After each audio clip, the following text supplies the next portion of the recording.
I know many of you think you own that in a bag of chips, but you're really not. Yeah, it's not in light of what Christ has done for us. Watch this.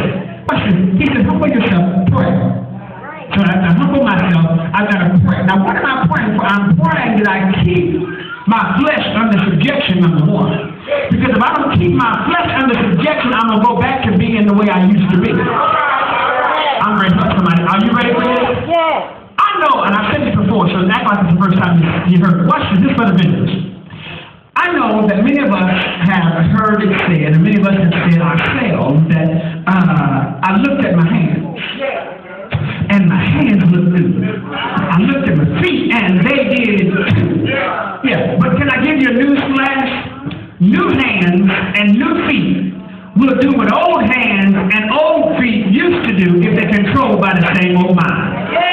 That's why he says, let this mind be in you. I'm not helping anybody here, which is also in Christ Jesus. You got to be transformed by the renewing of your mind. So you can have all the new hands and new feet you want to, but those new hands and new feet will go to doing old things after a while. If you don't have a new mind. And so he says you got to pray to keep yourself in check, number one. Watch this. The second reason I got to pray is that I'm praying not just for me, but I'm praying for others as well. I'm not helping anybody here. Watch this. He said that they would pray and seek my face and turn from their wicked ways. Are y'all in here? If the people of God would be the people of God, then God can show up and show out.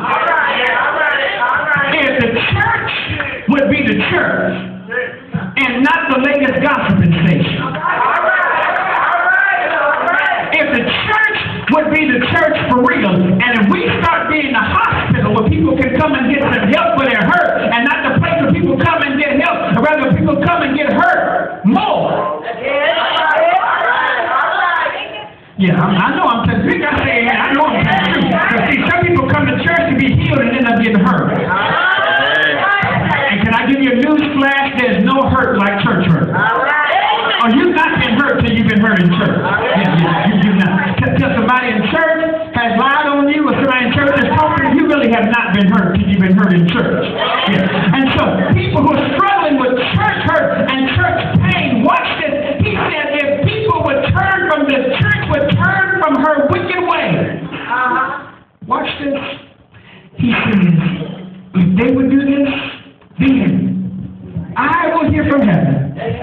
I will forgive all of their sins. Are you with me? And I will heal their land. The reason, beloved of God, that we're going through this problem is because we have stopped praying. We have stopped acknowledging God as who He is in our lives. Go to Luke chapter 10. I'm almost done.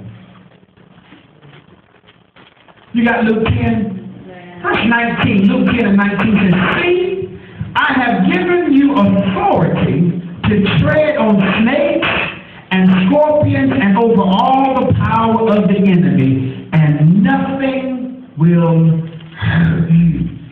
That means I have a power on the inside of me that's greater than the power that's on the outside of me. Is there anybody in here that